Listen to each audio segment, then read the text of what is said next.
함께 기도하겠습니다. 존귀하신 아버지 하나님, 은혜를 감사드립니다.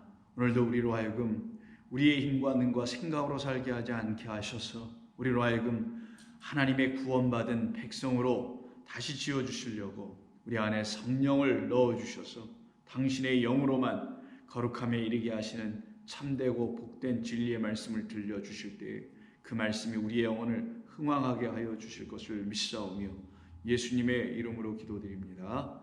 아멘. 자, 하나님 말씀 나눕니다. 오늘은 누가복음 12장 10절 이하 12절까지의 말씀입니다. 누가복음 12장 10절로 12절입니다. 누구든지 말로 인자를 거역하면 사하심을 받으려니와 성령을 모독하는 자는 사하심을 받지 못하리라. 사람이 너희를 회당이나 위정자나 권세 있는 자 앞에 끌고 가거든 어떻게 무엇으로 대답하여 무엇으로 말할까 염려하지 말라. 마땅히 할 말을 성령이 곧 그때에 너희에게 가르치시리라 하시니라. 아멘. 우리 주님께서 오늘은 우리에게 새로운 본문의 말씀을 주시는데요. 그것은 바로 그 위에 절과 관계가 있습니다. 당신을 진리의 아들로 시인하는 자들은 곧 하나님 앞에서 그들 또한 시인 인정될 것이나 당신을 진리의 아들 하나님이 보내주신 그리스도라는 곧 우리에게 생명을 주시러 오신 분임을 인정하지 않고 부인하는 자들은 결국은 하나님의 사자들 앞에서 결국 부인당하게 될 것이라 하죠. 그러니 이것은 우리에게 둘 중에 하나의 기로에 서 있는 모습을 보여주고 있는 것이라 볼 수 있습니다. 우리가 주를 시인할 것인가 아니면 우리가 주를 부인하며 살 것인가라는 그런 문제인 겁니다. 그런데 예수 믿는 사람들이요, 우리 예수 믿는 사람들에게 누군가 당신이 예수님을 부인합니까? 라고 물어보면 결코 어느 누구도 나는 예수님을 부인한다고 하지 않을 것입니다. 예수님을 당신은 시인합니까? 그럼 당연히 시인한다고 말할 것입니다. 그러기에 어느 누구도 이 말로 인하여 어려움을 당할 이유는 하나도 없을 것으로 보여집니다. 그런데 그 다음 본문인 곧 우리가 오늘 시간 함께 나누고 있는 10절에서는 예수님께서 그와 같이 대답할 수 있는 지금의 작금의 그리스도인이라는 우리들을 향하여 다시 한번 깨닫게 하시는 말씀입니다. 너희들이 시인한다 할 때 그 시인이 나로 인한 시인이 되지 아니하면 너희의 시인은 부정당할 수밖에 없는 시인이니 곧 나를 부인하는 시인에 불과하다라는 것이에요. 여러분, 제가 지금 드리는 말씀을 잘 이해하셔야 합니다.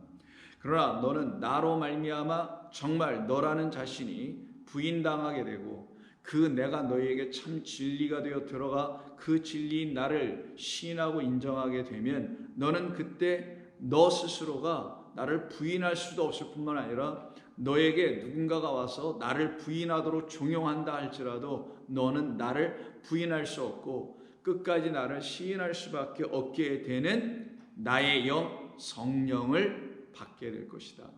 성령으로 말미암지 않고는 결단코 이와 같은 일이 일어나지 않는다라는 거예요. 우리의 입술로 돼서 시인하거나 부인하는 것이 아니라는 거예요.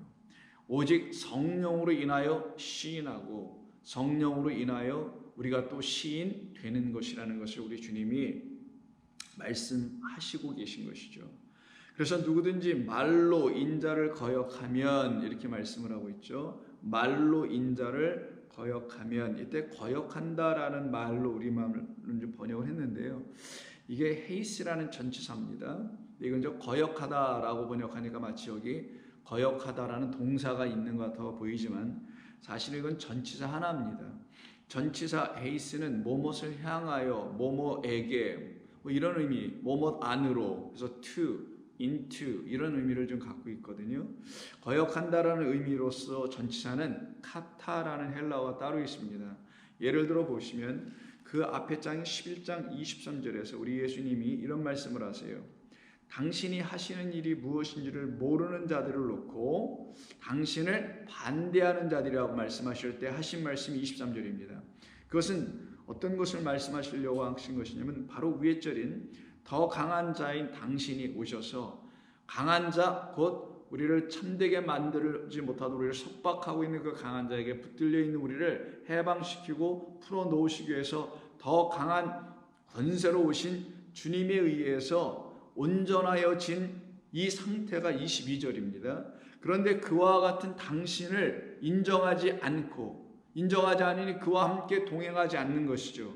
그러지 않는 자들을 우리 예수님을 거역하는 자들이다. 예수님과 반대되는 자들이라고 하는 겁니다. 그래서 하신 말씀이 나와 함께하지 아니하는 자는 나를 반대하는 자요. 나와 함께 모으지 아니하는 자는 해치는 자니라 할 때 이때 반대라는 말이 바로 카타라는 전치사 하나입니다. 이 카타는 말 그대로 against, 반대하고 거부하고 대항하고 이런 의미, 대적하는 의미를 갖고 있는 전치사죠. 그래서 여기서 번역은 그렇게 하는 것이 맞지만 오늘 본문 다시 돌아가서 12장 지금 10절에서 누구든지 말로 인자를 거역하면이라고 할 때 그 말은 사람의 말입니다. 예수님도 육신으로 오셨으니까 근데 그 안에 말씀이 계시죠. 근데 육으로 있는 어떤 자들이 그 예수님을 육으로밖에 보지를 못해요. 왜? 예수님도 자기가 똑같은 사람으로 보이니까 당연히 사람이죠. 육신을 갖고 있는. 그러니 그를 자기의 말, 곧 자기의 학문, 지식, 어떤 등등의 것, 여러분이 말할 수 있는 모든 인간이 내세울 수 있는 어떤 능력, 지력, 학력, 이런 모든 것을 말로 합니다. 그 말로 하는 그 사람이 예수님의 말을 대항하여 논쟁을 벌이고 있다라는 생각을 한번 해보자고요. 그런 경우에는 용서받을 수 있는 길이 있지라고 얘기하시는 거예요. 왜? 그가 나를 육으로밖에 보지는 못하고 있으니 그가 만약에 내가 육이 아닌 내 안에 말씀이 있는 그런 육신이 되어 오셨다라는 그 하나님의 뜻으로 나를 바라보지 못하고 있기 때문에 곧 무지하기 때문에 저와 같이 나를 향하여 말을 하고 있는 것뿐이니 그는 용서받을 수 있는, 해결될 수 있는, 풀려줄 수 있는, 탕감될 수 있는 기회가 주어질 수 있지라는 측면으로 지금 말씀하시는 거예요. 그래서 누구든지 말로 인자를 향하여 말을 하게 되면 거역이라기보다는 향하여 자기의 뜻을 관철하고 자기가 생각하는 어떤 종교적 지식이 된 어떤 지혜든 이런 걸 가지고 이렇게 대항하려고 하는 그런 모습이겠죠. 논쟁하는 모습으로 있게 된다면 그런 사하심을 받을 수 있어 라고 하시는 거예요. 그러나 성령을 모독하는 자는 사하심을 받을 수 없느니라 라고 말씀합니다. 이때 성령을 모독하는 것이라고 얘기하네요. 근데 결국은 우리 예수님은 이와 같이 당신을 향하여 말로 대항하거나 논쟁하거나 혹은 등등 비방에 이르기까지 하는 사람들로 인하여 결국 어떻게 됩니까? 모독을 당하고 어려움을 당하시게 되죠.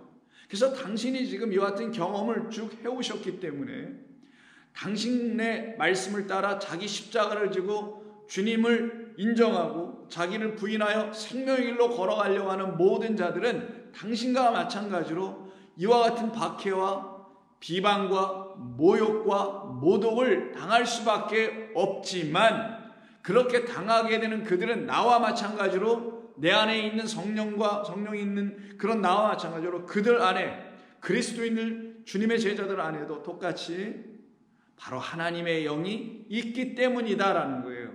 그래서 그들이 진정 모독하고 있는 것은 나라는 육신 예수가 아니라 내 안에 있는 참되고 거룩한 말씀이신 하나님이요 곧 영을 대적하고 있다고 지금 말씀하는 거예요. 그러니 성도들인 너희들은 이런 얘기죠. 성도라는 우리들은 주님을 따르는 제자들이라는 우리들은 이것을 명확히 깨달아 알고서는 저 사람이 나 한 인간 누구누구를 대적하고 논쟁하려고 하는 게 아니라 내 안에 있는 말 때문에 그러는 거구나 라고 깨달아 알아라는 거예요. 그 사람들이 여러분들을 향하여 인간적으로 무슨 소위 세상말 억하심정이 있어가지고 하는 것이 아니라 여러분 안에 있는 생명의 말씀의 주인이신 하나님의 영이시니 곧 거룩한 성령 때문에 그러는 것이다. 그것을 알으라고 하는 거예요. 그러니 예수님께서는 일찍이 복음을 이 세상에 전하고 살아가실 때 사람들로 하여금 이렇게 대항과 논쟁과 대적이라든가 더 나아가서는 비방과 모욕을 당하시는 일이 있었겠죠. 그 결과가 어떻게 될까요? 결국은 죽임까지 당하게 되는 일이 벌어집니다. 예를 들어서 마태복음 9장을 보시게 되면 침상에 누워 친구들의 도움을 받고 예수님 앞으로 지붕을 뚫고 이렇게 내려진 한 중풍병자를 놓고 소자야 내 죄사함을 받았느니라 안심하라 라고 얘기하시죠. 거기에 대해서 마태복음 9장 3절에 이 말씀을 들었던 서기관들과 바리새인들이 들고 일어나며 예수님을 대항하기 시작합니다. 어떤 서기관들이 속으로 이르되 이 사람이 신성을 모독하는구나. 여기서 신성을 모독한다라는 말이 오늘 본문에서 바로 성령을 모독한다고 한 거예요. 이 사람이 신성을 모독한다고 얘기합니다. 근데 예수님은 신성을 모독한 게 아니잖아요. 지금 하나님을 모독한 게 아니라 하나님의 말씀이 모독당하고 있는, 모욕당하고 있는 그 바리새인 서기관들을 향하여 지금 말씀을 하고 계셨던 것인데, 그들이 그 말씀을 예수 그리스도라는 그 안에 계신 진리의 영을 통하여 말씀하고 있는 그 예수님으로 바라볼 능력이 없으니 이들이 예수님이 인간으로 얘기하는 줄만 알고 그 인간 예수님에게 대항하고 있었던 거 아니겠어요? 근데 결국은 궁극적으로는 그의 말, 그 말의 주인이신 아버지 하나님께 대항하는 하나님의 영에게 대항하고 있는 자들이었다라는 거예요. 바로 그래서 예수님은 오히려 비방을 당해요. 이들이 사실 하나님의 말씀을 비방하고 하나님을 비방하며 하나님의 영, 성령을 비방했던 사람들이었음에도 불구하고 우리 예수님은 오히려 당신이 비방을 당하고 어려움을 당하게 됩니다. 이 일로 인하여, 즉 하나님의 말씀이 무슨 뜻인지 온전히 전해주시는 당신 예수님과 그 뜻이 무엇인지를 모르면서 인간의 생각으로 버무려 가지고 말하고 있는 그 사람들이 서로 지금 부딪히고 있었던 거잖아요. 그 결과 어떻게 돼요? 예수님은 당신을 살려내시는 진리의 기둥인 하나님의 거룩한 말씀이라는 십자가를 지고 그 위에 매달려 죽임을 당함으로 오히려 그는 자유케 되며 생명을 얻은 하나님의 아들이심을 온 세상에 증거해 주심으로 그를 믿고 그의 말씀으로 말미암아 나도 저와 같이 십자가 지지 아니하면, 즉 나로 하여금 하나님의 말씀의 은혜 안으로 들어가게 하는 저 참되고 거룩한 하나님의 영의 말씀이 나를 죽음의 계곡으로 끌고 와서 거기서 나로 하여금 이 땅에 대하여 죽고 세상에 대하여 죽고 인간의 말들에 대해서 완전히 죽는 자, 곧 하나님의 영으로 완전히 자유케 되는 자로 만드시는 이 일이 나를 하나님의 아들로 만들어 가려고 하시는 것이었구나라는 걸 깨달은 사람들은 십자가 지는 것을 두려워하지 않게 되는 거고요, 모욕당하고 모독당하고 박해당하는 것을 슬퍼하지 않습니다. 부끄러워하지 않습니다. 불편하지 않는 거예요.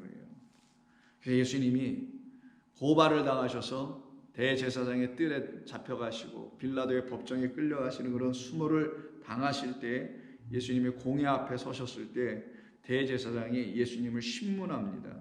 네가 정말 하나님의 아들이야? 오른편에 있는 자야? 뭐 구름 타고 올 거야?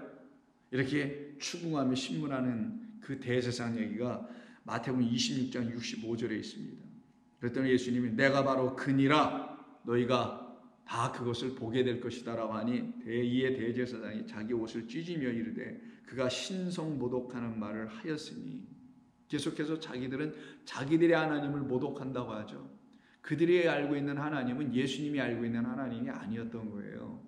만약에 그들이 알고 있는 하나님과 예수님이 지금 말씀하시는 아버지 하나님이 같지 않고 다르다라는 걸 이들이 깨달아 분별하여 알아듣고 볼 수 있었더라면 이들은 자기가 믿고 있는 아버지라는 하나님이 마귀였다라는 것을 비로소 알게 되죠. 자, 그러면 이들은 신성 모독한다 할 때 그 하나님을 모독한다 하니 자기들의 하나님 마귀를 모독한다고 했던 거 아니겠냐고. 결국은요, 예수님은 맞아요. 그 마귀는 멸망당해야 되죠. 불못에 던져져야 되죠. 오히려 그들이 섬기고 있다는 그 하나님이라는 잘못된 마귀는 진짜 하나님도 아닌 그 존재는 영원한 둘째 사망으로 던져져야 될 자죠. 어떻게 하나님이 모독을 당해야 되겠어요?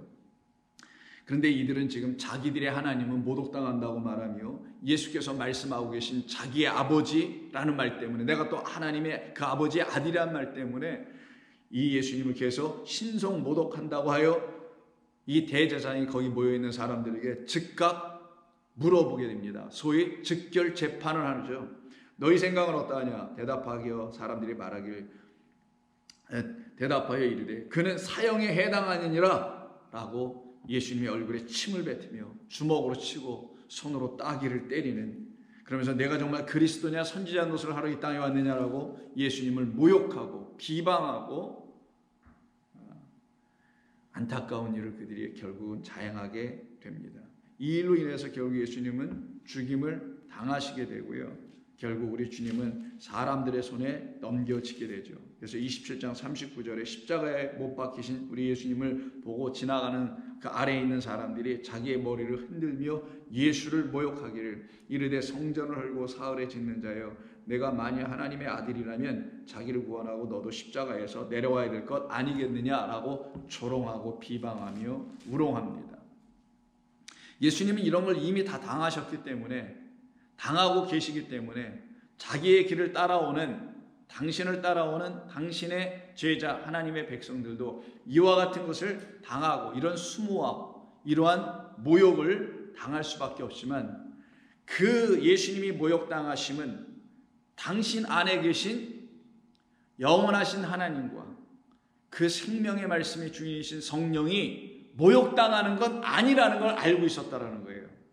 당신이 모욕당한 것으로 끝난 것이지 당신 안에 있는 그 하나님의 말씀이 모욕당하는 건 아니기 때문에, 오히려 그 말씀으로 인하여서 사람들에서 모욕당하고 있지만 그 하나님의 이름과 하나님의 영은 결탄코 나라는 육, 나라는 인간에 의해서 모욕을 당하지 않도록 하나님께서 이렇게 보호하고 계시다는 것을 가르쳐 주시기도 하는 것입니다. 그래서 오늘 본문에 너희가 그렇게 나를 거역하고 내 말을 인정하지 않는 것은 용서받을 수 있는 길이 있다라는 거예요. 왜요? 나 육신으로 보니까. 그러나 내가 너희에게 보혜사 또 다른 성령이 되어 들어가서 너희에게 말할 때 그때마저도 너희가 내 말을 시인하지 않으면, 그 성령으로 말하는 이 말을 인정하지 않으면 너희에게는 길이 없어. 너희는 영원한 형벌로 떨어질 수밖에 없음을 증거해 주시고 가르쳐 주시죠. 바로 이와 같은 무리들의 끝이 바로 영원한 사망으로 들어가게 되는 겁니다. 이렇게 예수님, 곧 하나님의 아들과 그 하나님의 아들의 이름을 믿고 있는 성도들과 그 하나님의 아들의 이름을 주신 영원하신 아버지 하나님을 비방하고 모욕하고 박해하는 자들의 이야기가 요한계시록에 등장되어 나오죠. 바로 바다 짐승과 땅의 짐승과 그를 따르는 선지자들과 등등의 존재들이 그 하나님의 이름을 비방하기 시작합니다. 13장, 요한계시록 13장 5절 이하를 보시면 또 짐승이 과장되고 신성 모독을 말하는 입을 받고 거짓을 말하고 진리를 파괴시키려고 하는 자들이라는 걸 말합니다. 또 42달 동안 일할 권세를 받으니라. 짐승이 입을 벌려 하나님을 향하여 비방, 이게 바로 모욕이라는, 오늘 블라스피미라는 말인데요. 그의 이름과 그의 장막 곧 하늘에 사는 자들을 비방하더라. 끊임없이 비방, 그리고 표를 주고는 이 표 안 받으면 끝장난다고 하여 그들을 사망으로 끌고 가려고 애를 쓰고 있는 한 무리들의 이야기가 요한계시록 안에 가득하죠. 끊임없이 많이 있습니다. 16장도 한번 보시면 16장은 7대접 마지막 대접이 부어지는 이야기가 기록된 것입니다. 그때 5번째 대접과 넷째 대접 사이에 이 하나님의 백성들을 비방하고 하나님을 비방하는 성령의 진리의 말씀을 인정하지 않고 신하지 않는 자들의 모습을 이렇게 보여줍니다. 8절, 넷째 천사가 그 대접을 해에 쏟음에 해가 권세를 받아 불로 사람들을 태우니 사람들이 크게 태움에 태워진지라. 이 재앙들을 행하는 권세를 가지신 하나님의 이름을 비방하며 또 회개하지 아니하고 주께 영광을 돌리지 아니하더라. 이런 자들 위해 결국 뭐가 떨어지겠어요? 회개하지 않으니 5번째 대접이 부어지게 됩니다. 11절, 아픈 것과 종기로 말미암아 하늘의 하나님을 더욱더 비방하고 그들의 행위는 더욱더 회개하지 않는 모습으로 끊임없이 나오게 되죠. 이들의 결국은 뭐겠어요? 결국은 사망입니다. 21절, 또 무게가 1달란트나 되는 큰 우박이 하늘로부터 사람들에게 내리며 사람들이 그 우박의 재앙 때문에 더욱더 하나님을 비방하니 그 재앙이 더욱더 큼이라. 이와 같은 모습으로 이들이 지금 떨어져 살아가고 있었던 거예요. 그것은 이들이 여전히 하나님의 행하시는 일이 무엇인지를 전혀 알지 못하고, 그래서 결국은 우리 주 예수님이 오셔서 말씀하는 것조차도 듣지 않게 된 자들이었던 겁니다. 그러나 주님은 말씀하십니다. 너희는, 나를 시인하는 너희는, 나를 진리의 아들로 생명의 주로 하나님의 그리스도로 시인한 너희들은 그들과 같지 않지.